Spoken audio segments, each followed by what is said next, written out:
My self Rajan Goyal classes. देखिए, मैं आपके सामने आज एक चैप्टर है ए टाइगर इन द जू। मैं उसके बारे में काफ़ी अच्छा एक्सप्लेन करूँगा। ये जो पोएम है ये एक चिड़ियाघर के टाइगर के बारे में है, और यह पोएम एक जू का टाइगर होता है और एक जंगल का टाइगर होता है, दोनों के बारे में कंपेयर करके दिखाया जाता है कि सबसे मतलब यानी एक जंगल के बारे में और एक चिड़ियाघर के बारे में। यानी एक टाइगर है जो एक जू में रहता है और एक टाइगर फॉरेस्ट में रहता है, दोनों की लाइफ में कंपेयर करके दिखाया गया। दोनों के जीवन में क्या उथल पुथल है उसको दर्शाया गया है। तो मैं आपके सामने इस पोएम को थोड़ा अच्छे से एक्सप्लेन करना चाहता हूँ, आप इसको फॉलो करना। तो मैं पहला स्टेंजा बोलूँगा। सबसे पहले बोलता हूँ, the name of the poem is a tiger in the zoo. This poem is written by Leslie Norris.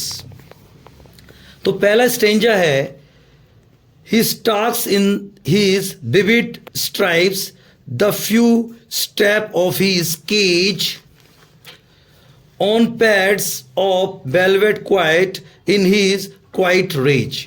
इसका मीनिंग है, कवि यहाँ पे कवि जो है पोएट चिड़ियाघर में एक कंक्रीट सेल यानी ईंट पत्थर की बनी सेल में बंद एक टाइगर को देखता है। यह एक बहुत छोटा पिंजरा है। टाइगर पिंजरे की लंबाई के साथ मुश्किल से कुछ कदम उठा सकता है। उसकी चाल राजाओं की तरह है, क्योंकि एक्चुअली में जो टाइगर होता है वो जंगल का राजा होता ही है, पर वो उस छोटे से पिंजरे में कुछ ही कदम चल सकता है। उसके शरीर पर तेज और साफ नजर आती हुई धारियां मजबूत और चमकीले रंग की होती है। उसके पैरों के पैड यानी पंजे यानी तलवे मखमली और मुलायम है। वो अपनी पूरी ताकत के बावजूद भी अब भी वह लोहे की सलाखों के पीछे कैद हो गया है।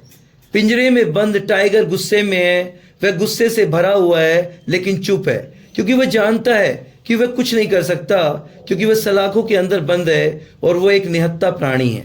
यानी फर्स्ट स्टेंजा कंप्लीट।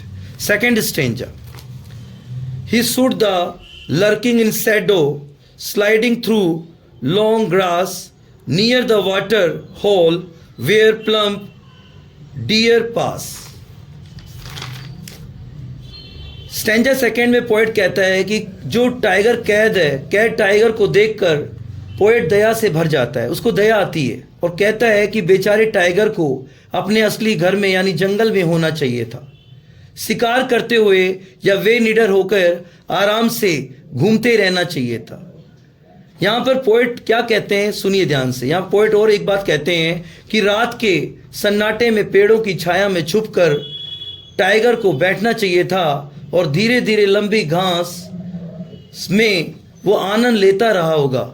फिर वह पानी के तालाब या झील के पास किसी हट्टे कट्टे हिरन के गुजरने के लिए इंतजार करेगा। वह एक भारी दावत की उम्मीद में वहां छुप कर बैठा होगा। यानी जंगल का जो शेर है पेड़ के पीछे या लंबी घास में या पानी के किनारे छुपकर अपने शिकार यानी मोटे हिरन का इंतजार करता रहता है। कहने का मतलब होता है कि शेर हमेशा इसी अपने शिकार की ताक में रहता है और वो छुप कर रहता है जंगल के अंदर, या तो पेड़ों की ओट में या घास की ओट में या कहीं चट्टानों की ओट में, और वो जैसे अपने शिकार को देखता है उसको दबोच कर अपनी तरफ खींच लेता है। Third stanza, he stood big, snarling around houses at the jungle's edges, hearing his white fangs, his claws terrorizing the village। यहाँ पर पोएट लेस्ली नॉरिस कहते हैं कि टाइगर अपने नेचुरल यानी अपने प्राकृतिक निवास यानी जंगल में किसी भी शिकार को खोजने में असफल रहने पर क्या कर रहा होगा। उनका कहना है कि टाइगर गुस्से में पास के गांव में घरों के चारों ओर घूम रहा होगा। वह किसी गांव के पास जंगल के किनारे पर स्थित घरों के आसपास गुस्से से गुर्रा रहा होगा और अपने सफ़ेद दांत और पंजों को दिखाते हुए गांव में दहशत फैलाते रहा होगा। यानी उसके वहाँ जाने मात्र से ही लोगों में दहशत बैठ जाती है। यानी जब टाइगर गांव के आसपास दिखाई दे जाता है तो लोगों के अंदर वैसे ही दहशत बैठ जाती है। यहाँ पोएट एक संकेत देते हैं कि यदि हम जंगलों को लगातार नष्ट करते रहेंगे, काटते रहेंगे, तो वे सब अपने भोजन के खोज के लिए हमारे शहर और गांवों की ओर प्रस्थान करने के लिए मजबूर हो जाएंगे। यदि जंगलों में पेड़ पौधे नहीं रहेंगे तो उन्हें मजबूरी में कहाँ आना पड़ेगा, शहरों के अंदर और गांवों में घुसना पड़ेगा। और जिनके आने से गांव में दहशत पैदा हो जाएगी। But he is lock in the concrete cell, his strength behind bars, stalking the length of the cage, ignoring visitors. Poet कहता है कि टाइगर चिड़ियाघर में कंक्रीट सेल में बंद है। अपनी पूरी ताकत के बावजूद भी वह सलाखों के पीछे कैद हो गया है।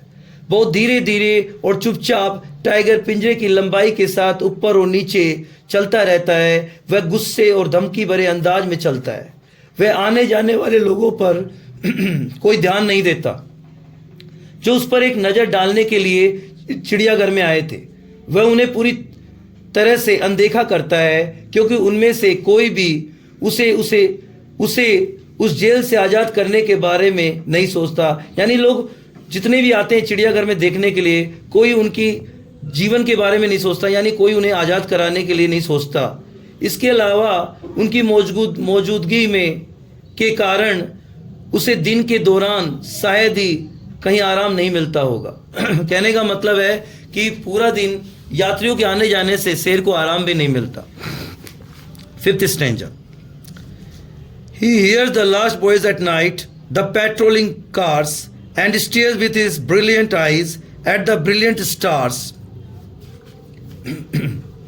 यात्रियों के कारण, यानी बाहर से आने जाने वाले लोग, टाइगर को दिन के दौरान कोई आराम नहीं मिलता है। रात में भी पेट्रोलिंग गाड़ियों से आने वाले शोर के कारण वह परेशान रहता है। इस प्रकार टाइगर ने सभी आशाओं को खो दिया है और बहुत कमज़ोर और असहाय फील करता है। इस प्रकार वह आकाश में सफ़ेद चमकते हुए शानदार सितारों को घूर घूर कर देखता है। ऐसा लगता है कि वह इन सितारों में किसी तरह के आराम और आशा की तलाश में है। उसकी चमकती शानदार आंखों से पता चलता है कि वह उस दिन की उम्मीद करता है कि एक न एक दिन यहाँ से आज़ाद होकर वह अपने घर यानी जंगल को लौट जाएगा।